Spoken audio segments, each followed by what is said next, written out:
enjeux sont multiples et sont d'abord environnementaux pour nous tous. On a une trajectoire objectif 2050, donc les enjeux sont de décarboner l'énergie, de limiter les émissions de gaz à effet de serre à son maximum.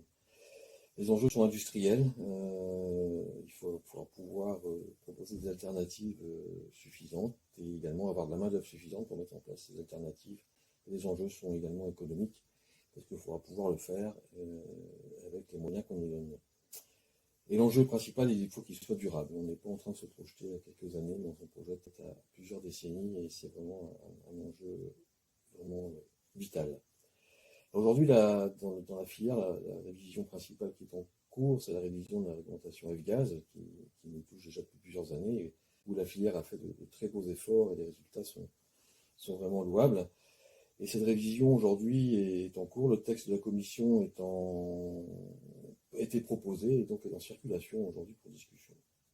Ce texte alerte déjà plusieurs parties prenantes de la filière, puisque un des points majeurs, c'est la réduction de la mise sur le marché des fluides frigorigènes, le fameux phase-down, qui ressemble plus aujourd'hui à un phase-out déguisé.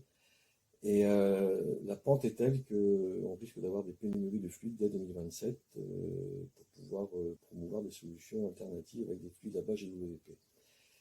Le fait est également qu'on est dans une transition énergétique où la pompe à chaleur va jouer un rôle crucial, que ce soit individuel, que ce soit tertiaire, industriel, et cela est encore plus appuyé par l'initiative Repower Europe. Et donc la réglementation F-Gaz aujourd'hui intègre un ban qui pourrait justement brider les solutions intéressantes au niveau de pompe à chaleur, et cela doit également être revu et corrigé. Voilà, on a un monde réglementaire qui est multiple, parce qu'on a la réglementation de F-Gaz, on a le Repower Europe, on a le Green Deal, on a le Fit for 55, on a les actions locales françaises également, donc beaucoup de choses en même temps. Ce qu'il faut, c'est trouver une cohérence et atteindre nos objectifs globaux. D'ailleurs, aujourd'hui, 28 juin, la FCE a publié sa position sur le texte de la révision de la F-Gaz qui est disponible sur notre site internet et également sur LinkedIn. Quel fluide demain? En tout cas, il y en aura plusieurs. C'est fluide avec un S. Le choix des fluides dépend de l'application, du niveau de température dans lequel on travaille. Ça dépend de la sécurité. Il y a des fluides qui sont inflammables, des fluides qui sont à haute pression, des fluides qui sont toxiques, des fluides qui sont légèrement inflammables. Donc tout ça rentre dans les critères de choix.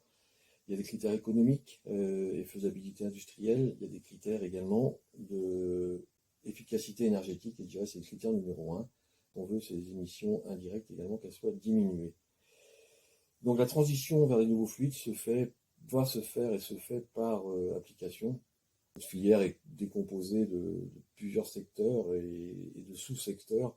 Et on voit qu'on n'a pas les mêmes solutions en réfrigération commerciale, en réfrigération même domestique, réfrigération industrielle qui intègre elle-même plusieurs activités, en conditionnement d'air, en pompe à chaleur, et je ne parle pas des applications de transport qui sont également avec des fluides variés et divers.